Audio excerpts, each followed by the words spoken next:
Welcome to our author interview series for Handbook for Human Potential, an accessible guide to personal growth with 18 contributing authors. My name is Chandra, and I am the book mama, compiler, editor, as well as the hostess of this show. This author interview series is designed to help you get to know the authors better and go beyond the chapter. If you would like direct links to these shows, both to the live recordings as well as the edited recordings, please go to our book's website, handbookforhumanpotential.com, and sign up for our book's newsletter. Without any further ado, here is our interview for today. Thank you for being here. Welcome, everyone. Chandra Zas with Dr. Nikia Evans, Chapter 1 with the minimal effective dose. Thank you so much for being here. I was rereading your chapter preparing for this interview, and I was so grateful about so many of the things that you say. And I want to read a brief part of your bio. Dr. Nikia Evans, MD, MS, AKP, is a physician, researcher, and human performance coach, passionate about reimagining movement as medicine, not just for performance, but as a path to resilience. I wanted to just draw the parallel. I noticed because you and I know each other personally, we've had a lot of offline conversations. We've had lots and lots of conversations. And one of the things that I've come to realize that I created this book largely because I feel like I have so many rich resources in the forms of people in my life. And so I feel like this book is really a resource. And so you are one of my biggest resources in my personal life. And so I also know that our health stories both start as a child, which is not everyone's story. And another parallel that I really love between us is in my early 20s, I started looking around at who's the most healthy, who's looking, especially older people, who's looking like they've really got their health, and asking them very directly, what are you doing? And looking for the patterns. And one of the places I've loved to look is athletes, because I feel like athletes are in a place of, really using their body. And so how are they using their body that's, sustaining and really at this peak state?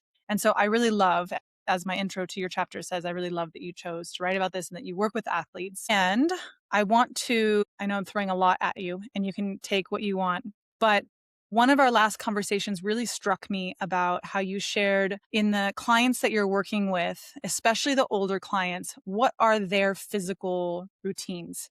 Obviously, in the minimum effective dose, one of my favorite parts is the walking part. It's been a huge reaffirmation for me. For me, sports was very much an avenue into that. A lot of people do assume that just because athletes are performing at a certain level, that their health is also at that level.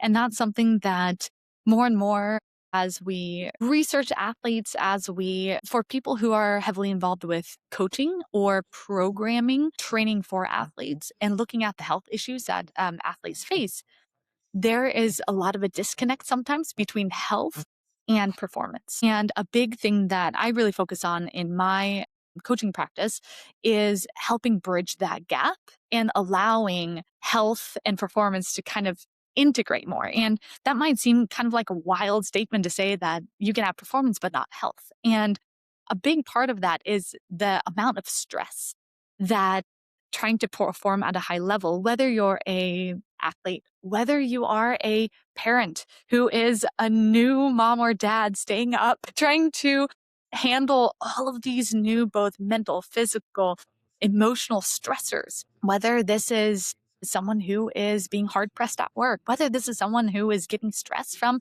maybe the ailing of a loved one. Stress is stress to the body. And that's a big thing that I think a lot of people don't realize is that whether it is emotional stress or whether it's physical stress, stress on the body and the dysregulation of the nervous system has a lot of similar effects, whether it's coming from the physical side or whether it's coming from mental, emotional, or just the lack of sleep. Really, and I really see health and performance and where they overlap as this really, really interesting place where performance to a lot of people just means I can handle and I can do all the things that are put on my plate. But how many people actually have this foundation of robust, resilient health? And that's where a lot of us will skip that. And that's what I find in a lot of athletes as well, that sometimes athletes will lose that foundation of health. And especially kind of the way this ties into walking is many times if athletes have been injured or ill, what happens is that they'll lose a big part of that aerobic foundation. And then when they jump back into training, they start relying on these other energy systems that I talk about briefly in the book, as far as kind of the differences between low and slow walking. Or if you're very, very fit and have done that for a long time, you can even run at a level that keeps your heart rate down. But that's a totally different metabolic system than if we are having to essentially use these other metabolic systems that are not as clean burning, that they are using a lot of sugar as fuel. And what happens is they create a lot of free radicals. And so if you are jumping back in and trying to perform at the same level, whether you're a parent, whether you have a stressful job, or whether you're an athlete, and you don't have that base level of aerobic conditioning, also essentially is just a proxy for mitochondrial density. Mitochondrial density. And that is this huge missing link that really helps us to be resilient, for us to be able to handle needing more energy and using more energy. Because when you produce more energy, your body also needs to clean up all the free radicals produced by that. So I kind of took that in a very narrow sciencey direction, but that is how some of this interconnects. So I want to get into a nuance there, because yes. One, you didn't mention about you mentioned something that really stuck with me in our last talk about how a lot of the older people who were still in really good shape and really resilient, a lot of what they were doing was walking and talking. And that really touched me. Yeah. And maybe this can be like the second part of this follow-up question is, with parents, I think this is and I think even you're in a place, you're in residency right now where you're super busy and you don't have a lot of free time. And, I think parents are in a very similar boat. And so I would love you to go into a little bit more of that nuance of if you really don't have the time and you are kind of under a certain amount of stress, how do you know when you can push yourself? How do you know when just walking or when walking truly is exactly what your body needs? Can you go into a little bit more of that nuance? Absolutely. So to answer that question, I'll do the short answer and then I'll do the long answer. Short answer is walking is always a good thing. It is truly our first medicine. It is what really differentiates us from the other great apes. Us being bipedal is something that not only we have evolved, essentially, it has been this force that has driven how we look, but it also, us being able to scan the horizon and us being able to have this rhythmic movement also is this input to us that kind of it informs the nervous system in a way that we are safe. We are essentially in a state where we can relax, where we can just move. And so walking, what this does is it's something that I think is much, much, much more beneficial than any other form of aerobic exercise, whether that's swimming, whether that's bicycling. Triathletes hate me for this, but walking and the swinging of the arms, the swinging of the legs, not only is it benefiting you with that aerobic capacity and increasing mitochondrial density and overall ability to handle stress, but it's also stress release. It's movement of the lymph flow. Walking is one of the absolute best things you can do for lymph flow, which is essential for movement of the immune system in and out of tissues. For blood flow, it's essential even for essentially blood flow to tissues that then supply muscles, but also take away toxins. And so all of these different things, in addition then to kind of this nervous system regulating aspect of it, it truly is this medicine that provides us with, if walking was a pill, everyone would want it. And it has so many benefits and there are very few drawbacks. And I would say that the only thing is if someone has become so deconditioned that they can't walk, they may need some physical therapy to get back there if they are very, very deconditioned due to a chronic illness or something like that. But the vast majority of us can walk. And it is something that even though it might seem like it's not as hard hitting as a 15-minute HIIT workout that promises you essentially give me 15 minutes of your time and you don't need to work out for the rest of the day. It's the opposite of that. And the problem and I won't even get started on that HIIT workouts because that would be 3 podcast episodes in themselves or interviews. And I'm a fan of them very, very, very dosed for athletes and non-athletes alike. And I like to believe that we are all, or should all be, active. So whatever form, the human is an athlete. And it's just what we choose to, whether it's picking up kids, whether it's chasing kids around the playground, whether it's walking with loved ones. You mentioned with residency. So I really developed a lot of this framework, not only working with athletes, but also trying to figure out for myself going into residency. I want to be as absolutely metabolically resilient as I possibly can be for this very stressful time in my life where I'm going to have very little time. I'm going to have limited sleep. What is the one thing that I can do that will really, really increase my mitochondrial density, its function, but also be something that will keep me healthy throughout residency? And walking from all the different education I've had from the masters and didn't need any of it to just walk, right? It sounds so simple. It sounds too simple. But through all of this exploration, what it comes back to is this walking. What I do is my partner and I, Antoine, we get up. We used to get up at 4:30. Now I've ticked it back a little bit because of daylight savings time. Even so, at 4:30, 4:45, we'd be out of the house. We'd walk for 45 minutes in the morning. We'd come home, cook a quick breakfast. I would go to work and sometimes work 13 and a half hour days. Last week I did an 18-hour day. And then if I have a lunch, I gobble it at my desk. And then I say I'm going for a lunch walk. And then I walk for however long I can, just circles around the hospital. And then after dinner, we walk again. And that might not sound glamorous. It might sound tedious, but what it does is it has really been this way to recenter. These days, Antoine, if I usually feel like just reactive, and he will sense that, oh, well, would you like to go on a walk with me? And so my partner now will even offer, should we go for a walk together? And then about 10 minutes into the walk, we are so much more regulated, and just the deep breathing that occurs, the moving of the body, it's the moving of emotion. And a lot of people think that emotions being stored in the body is woo woo, but it's really not. And the way that we can even look in animals, we can, by taking their blood and looking at the neurotransmitter levels in their blood, essentially, if we just look at their posture, we can predict what the neurotransmitter levels are going to be in their blood. And we can also predict their rank in a social hierarchy of their family systems, meaning that posture is intrinsically connected to emotional states, to these floods of either happy chemicals or scared and stressed chemicals. And the way that they impact our body is through different areas of constricting, through different areas of holding tension, whether it's squeezing, feeling some people feel, and it interrupts digestion because it's supposed to. You're not supposed to be digesting and running from a bear at the same time.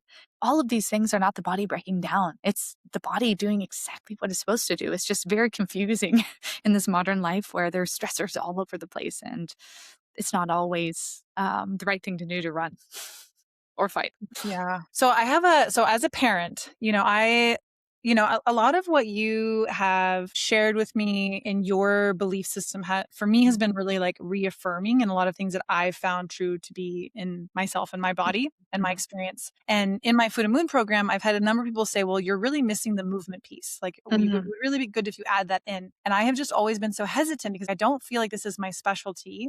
And I would say like the subtext has always been, and I feel like walking is the best medicine ever. But who am I to say? For me, walking feel amazing for my lymph. I feel it's very restorative for my energy, which is one of the big points that you write in your chapter. Yeah. And I also feel like it is like so important for me to like mentally, emotionally process. Yeah. Like going on a walk for an hour with myself, without notifications, without a podcast. It is one of my favorite medicines. It is really like, I mean, on just so many levels. And I also want to put in there that having a small kid, especially like now my kid's in school, so it's different. I can walk when we're not together, and like trying to find a way to bring walking still into our family. Yeah. And it's tricky. It is really tricky because Mhm. sometimes they don't want to go very far, or you have a stroller, or you're carrying them, which are all options. But I will say that one of the things that I found to be the most useful is actually making it fun. So Yeah. whether we're like racing to the next spot, or we're skipping, or we're speed walk racing, or we're jumping on rocks, or finding a way to like it's wild to me how many times my daughter will be like, I'm tired, my legs hurt. And then I'll offer something fun, and all of a sudden she's got all this energy Oh. to keep going. And so I really love that play is one of your big points in your Mhm. chapter. And I play, especially having a kid, play has become something that I've really, and I love several of the words in your chapter, the reverence, the ritual, the prayer as movement. Like there's so many Yeah. beautiful ways that you describe the minimum effective dose. Like I feel like play for a lot of parents is a challenge because we're Mm. tired, we don't have a lot of space. And yet I have watched over and over how my daughter, her favorite thing is the people who play and who are able to engage in her. And I feel for me, it is a bit of a workout. How do I make this fun? How do I play? And so I would love, even especially maybe in the context of residency, how do you muster up, like, what is your approach to play, even in your current, almost like a parent state? How do you bring play into your life? Yeah. Um, I really see play as a anything that is non-scripted is something that you have to adapt to the environment. So it's a moving environment.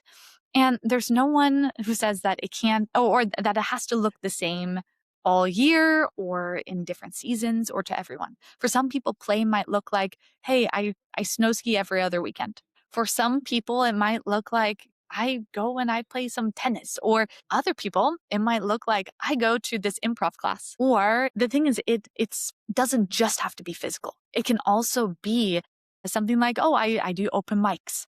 It's something where you get to express yourself without a script and you get to essentially experience novelty because novelty is incredibly important to the body, but you also get to express in some way. Those are two things that adults very much lack in kind of structured daily life. For me, what it looks like right now is with our dog Samara, Antoine and I, we many times will do, she'll come up and she'll woo at us to try to instigate some play. And so that's a wonderful outlet to play with a pet as well. But recently we've been kind of hopping over each other, kind of on all fours, playing with her a little bit. Something that we also do before dinner is if we have a little bit of extra time and we have music on, we'll do 30 seconds of just a little bit of swing dancing. And I giggle like a child. I just giggle through the whole thing. And we're not perfect with that by any means, but it's just so fun. And the unexpected pieces of that, of those steps of that dance is very fun. We also, the other piece I think people don't quite, we don't carry with us past maybe our formative years with school is it's very easy to instigate play by poking someone, whether that is actually physically poking them or that, I mean, this is how species across the animal kingdom initiate play is by poking each other, by slightly antagonizing each other enough to get someone to chase you. Kids do that all the time, whether it's just for attention in general. But I think for people who maybe aren't used to that, yes, your partner might look at you like you grew a second head if you're all of a sudden trying to instigate play. The I think that that is something that is definitely underutilized is the playfulness that we can bring into small moments throughout the day too. And so for me in the summertime, play looks very, very different than right now when I'm coming off a season of a lot of heavy hospital weeks in the hospital. And it's not dependent on the energy levels. And I think that's why I'm such a big fan of both walking, but also the restorative movements. And then as this foundation, then building, then finally kind of into this train piece. Once you have this foundation, which is very energy giving, is very energy giving, and it doesn't need to feel like a chore. Maybe it's a hurdle to get outside. Maybe it's a hurdle to get on a yoga mat and do some restorative movement. Maybe it feels like a little hurdle to do something playful.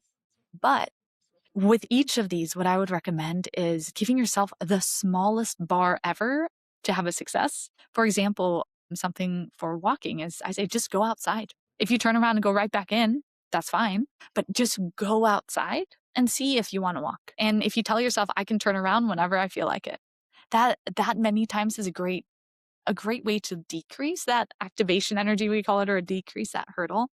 And I think same with play is that many times we think it has to be so structured, but it can really be found in the small moments. It can be making a joke to the person in the grocery line and seeing that's playful.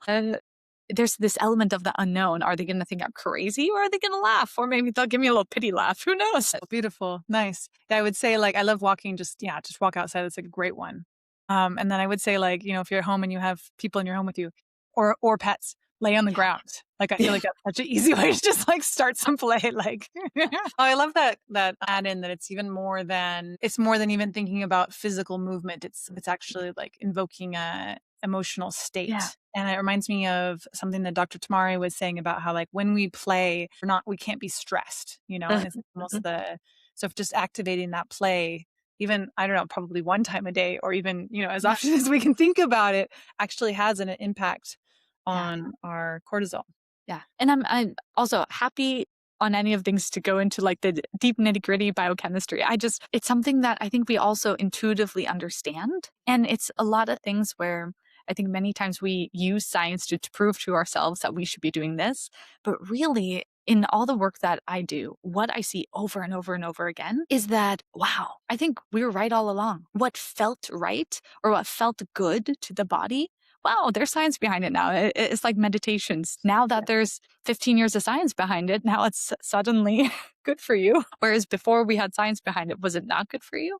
No, it's well, we are always, as someone who is conducting research, we are always trying to catch up. We're always trying to catch up to the coaches, the practitioners, and to the things that we are seeing but aren't yet characterized. And so if there's anything you want biochemistry nitty gritty on, happy to do that. As far as with playing, there's so much benefit for proprioception. Oh my gosh.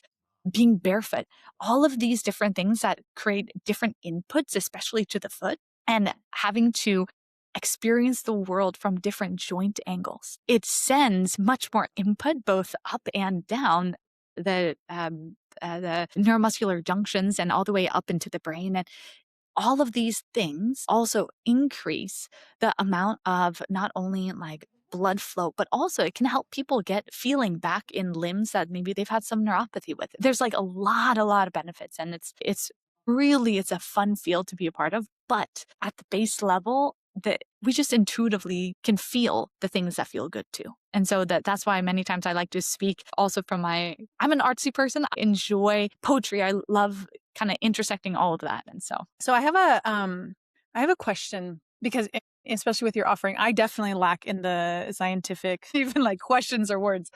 But one of the things that I've really found useful is looking at my cortisol.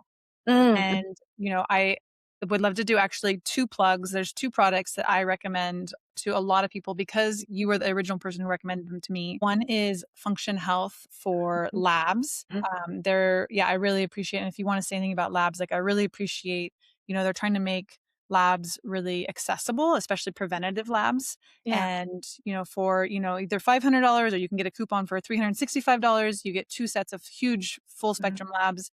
It's going through a naturopathic, or not naturopathic, functional medicine doctor's perspective. So the ranges are different, which is, I would love you to do a little plug on that piece, because it is something that I talk to a lot of people about how Western medicine doctors look through one lens, and naturopathics or functional medicine doctors, there's a different range of numbers that they're looking at for not just that you're in the average, but that you're, that here's some places we can optimize. And I would even love to offer, my example is my cortisol has been high the last 3 tests. I mean, in Western medicine, it's actually in range. But if you look at it on the spectrum, it's on the high side of the range. I'm going to throw at you a whole bunch of topics here, Nikia. One of the things that I am doing because of you, because of my last test and because of our last conversation, is I am now eating beef sausages for breakfast. And I have to say that my body is, and the way that we talked about it was okay, well, if you're, based on what your labs look like, I wonder if your cortisol is high is because of your body's feeling like it's not safe, and it's in this, and correct me if I'm wrong, but you're in this kind of fasting state, which is a little bit stressful to your body. And so I would love you to touch a little bit on Function Health Labs. And if you want to bring in I'd love also some scientific stuff on cortisol. And then I would love you to tie in also like food. What is your phrase? Food first medicine, right? Is that your phrase? So if you want to share what you feel like Yeah, sharing for in that sure. little spectrum, I would love for you Yeah, to. for sure.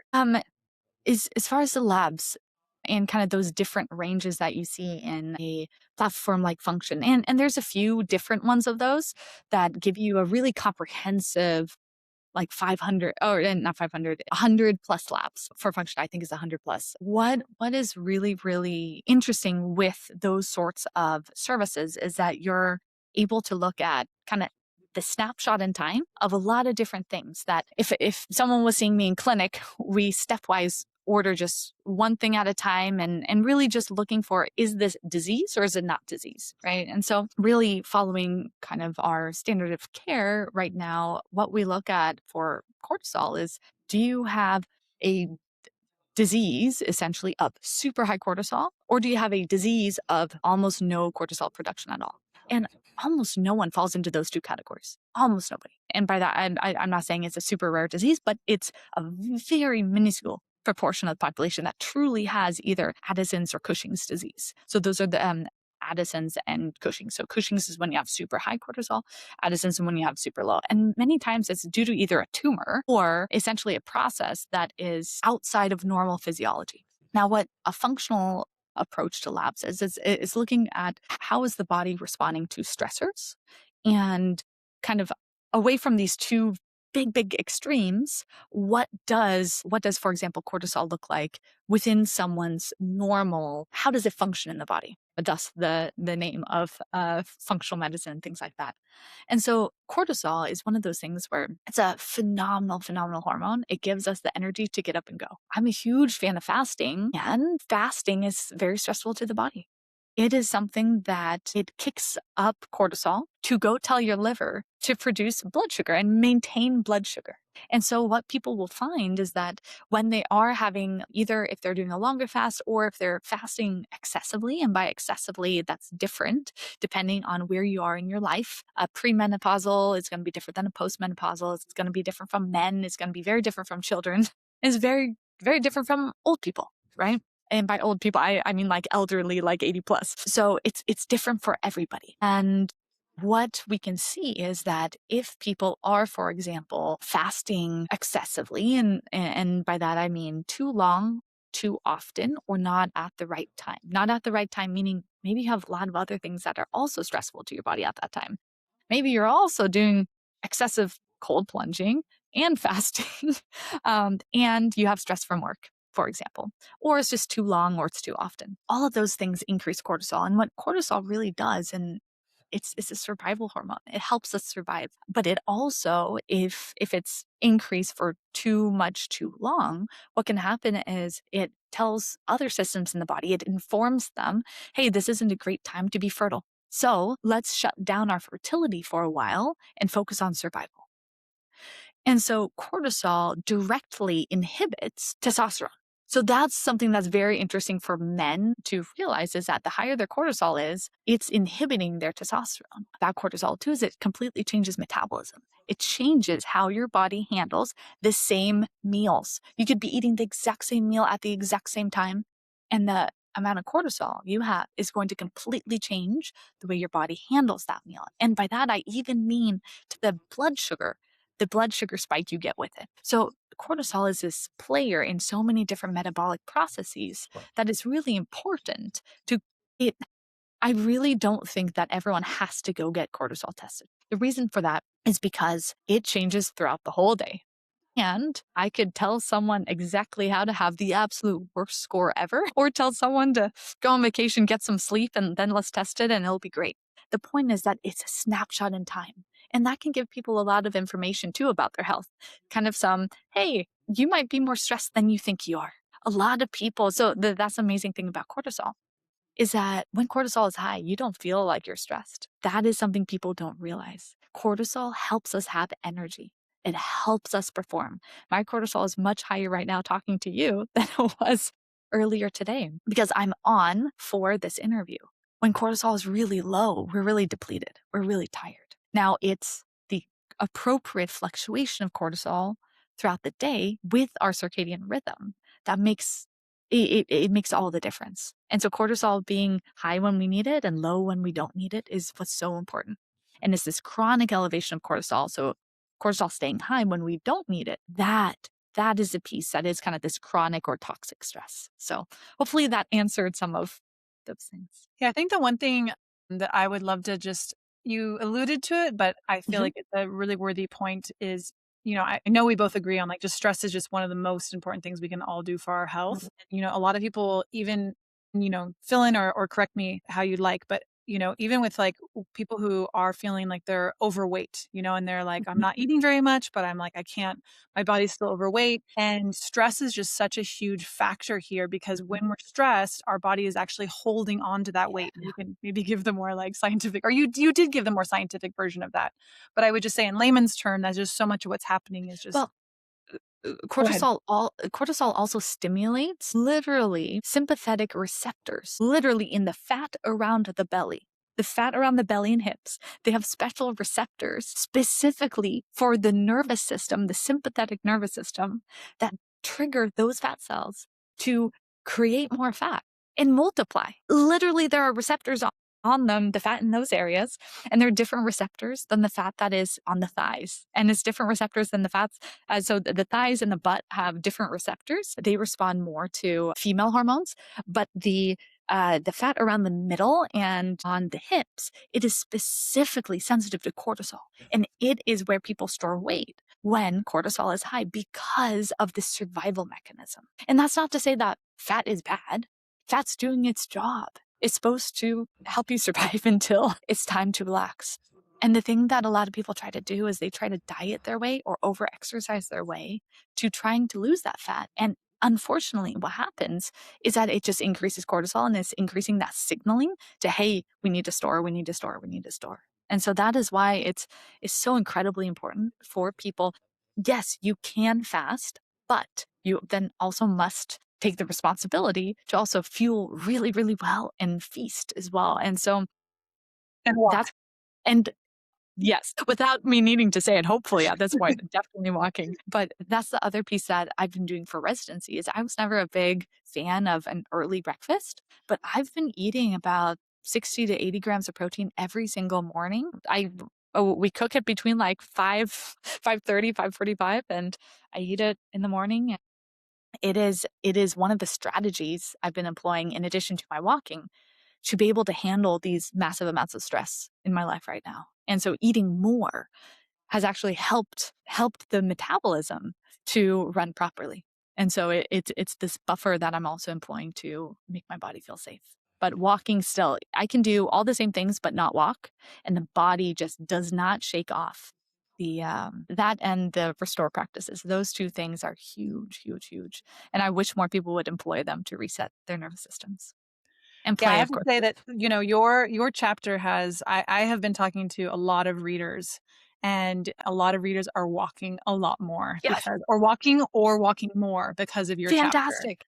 Yes, I have just felt so strongly, and I love that you also talk about seasons because there have Yeah. been seasons where I've had more energy and I've trained Mhm. harder and it's felt amazing. And like even this last few years, I have been in a season where walking is my medicine. Yep. And I love that you really, yeah, give that permission that like that can be the perfect amount. That can be your dose or Yeah. your, And yeah. it's not one of those things either that, like, you ever graduate out of, if that makes sense. So even extremely fit athletes, I recommend walking to them too. And it is something that benefits. It benefits you wherever you are.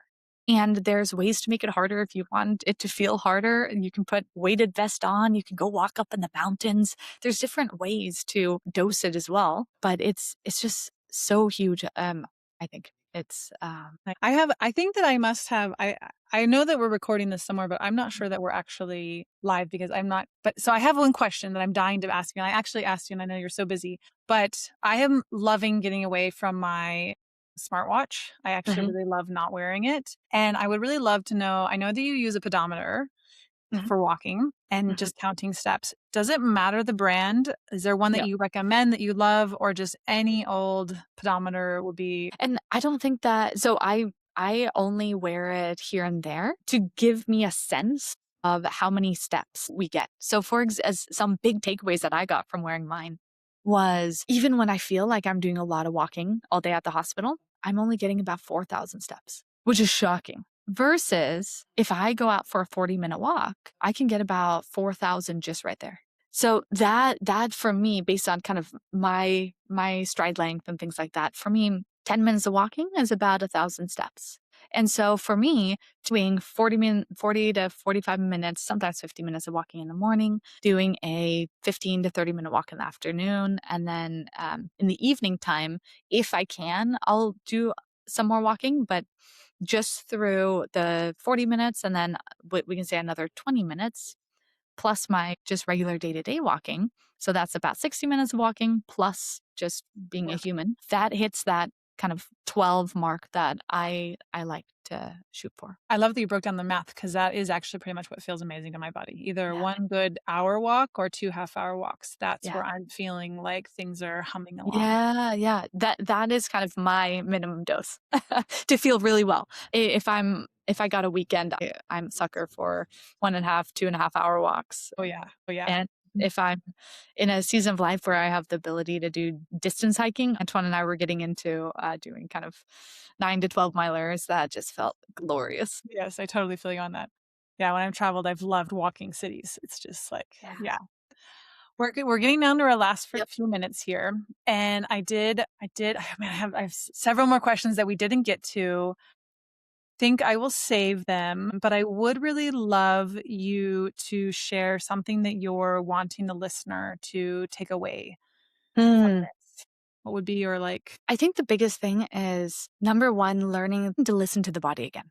Of course, I've sprinkled that throughout my chapter, but really, really learning to deeply listen to the body. And as part of that as well is also understanding that the body is on your side. The body is not failing you. I had a wonderful mentor one time ask me after I was complaining about I don't even know if I can trust my body. Of course, me trying to push my body while I was playing professional sports and feeling it was failing me.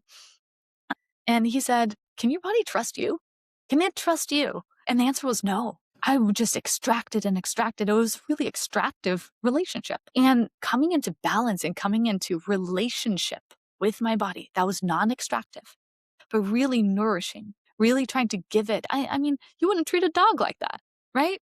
You want to have your dog go for a walk to make it go for a walk. You nourish it with the steps it needs to express itself. You have play with it so that those are needs that the human body needs met as well. So those are two huge, huge, huge things that I really would wish that everyone got to experience.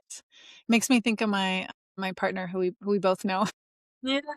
And I'm curious, like, and I would definitely put him in this category. I'm not sure if he would put himself in this category, but he really loves to push. Yeah. And so I would even be curious, like, how would, and I'm realizing I'm popping this a lot, but so maybe you can answer accordingly. But like, for someone who's like so geared and feels like they need to really work out and push, I guess I'm loading up with a huge question right at the end here.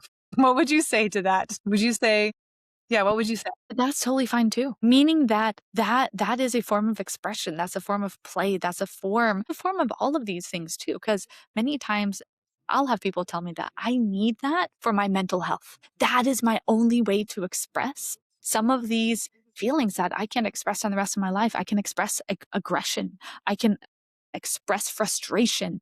The ups and downs of pushing ourselves are really this microcosm of really getting to feel the range of emotions of humans. And same for like sports for little ones. You have these massive highs and then these horrible lows. And it is part of the human experience. I would just say, looking at, are we addicted to that though? Is that something that is no longer benefiting us, but we feel this compulsion to do it? That is where I think that's the line, right? And is it still nourishing, or is it part of our identity that we cannot let go of, or limiting beliefs that we think if we do not do this, we will get fat. We won't like each other. love ourselves as much, because then is that truly unconditionally loving relationship with your body? Or is it conditional? Is it extractive? I only love it when it can do 20 pull-ups. Like that's sounds crazy, but it's a lot of the way that we've been conditioned. And especially in this era of no, you don't need to just like judge your body and love your body if it looks in the perfect way. You should love your body for what it does, for what you can do. But that's also not truly loving your body for who it is, what it is, this amazing, amazing being, this animal that we get to live in and he'll take Mm. care of us. I don't know. So that's the big question I would ask is it compulsive? Is it a compulsive, addictive relationship that person has to pushing themselves? Or is it truly expressive and truly a culmination of all this foundation of energy? Because really that's what I teach essentially in the first 3 rituals, which I say if you only do those, that's enough. All of what they do is they give energy. They give energy, they nourish the body, they circulate energy, they break up adhesions that are preventing blood flow. All of these pieces, what they do is they invigorate us so that we can, if we want to, train in different seasons of our lives. And that training dose, that's what's so important to really, really get right. And that's where in the book I say, you probably want to get a really good coach for that piece with the training, because left to our own devices, we all tend to overdo it. And for those kind of first 3 and even a little bit into the 4th one, I'm doing a 12-week reset in May, essentially just guided walking, guided, a lot of restore practices, also some ideas for play, and gently at the end, introducing kind of how training can look and how people can dose that. It's just such Ooh. a long conversation and it's such a individualized thing. It's something that I've been Is that people is always that ask gonna like, how do I do that? is that gonna be local or is that gonna be online? It's gonna be online. I'm really excited. It's gonna feel really good to my body and hopefully to everyone else too. I feel like the spring and especially the late spring into summer, many times for people, they just feel like there's something they want to do. And oftentimes it's jumping on terrible diet trends or exercise, excessive exercise. But I'd love to just help people fill up on energy with a reset. So I don't know. Yummy, yummy, yummy. Yeah, and I really love the differentiation between, is it something you're expressing? Like, is that, your desire to do this, outlet because it's expressive or because it's compulsive? I love that differentiation. It's a really, really beautiful way to reframe. Oh, Nikia, I know that we're at a couple minutes after the hour, and I know you might probably have to get back to I do. residency. I do. And thank you so much for your time and your chapter and your wisdom and yeah, and also your friendship. And yeah, I just really appreciate you being in my life in all of the ways, especially this book. And The yeah, pleasure thank you is so all much. mine. The pleasure is all mine. Thank you for including me in the book and for organizing all of this and rallying all of these authors. It means so much. And thank you for all of the other little things in between too, like all of the text communication, all of the little pieces that I'm sure get completely overlooked. But you are the lifeblood of this book. And thank you so much for putting it all together for people. Thank you for the thank you. I appreciate it. And you're welcome. And yeah, thank you. Thank you for being here and making it all the way to the end of our show. I hope you loved it, got something great and useful out of it. Please go ahead and like wherever you're at, like and share this episode. That would be great for us to support this, getting this book and this content into as many hearts, hands, and minds as possible. Leave us a review on Amazon, leave us a review wherever you're at, whether this is YouTube or podcast. And to get directly onto our books newsletter, go to handbookforhumanpotential.com and join us there and get notified. And thank you again for being here. And I hope you have a beautiful day.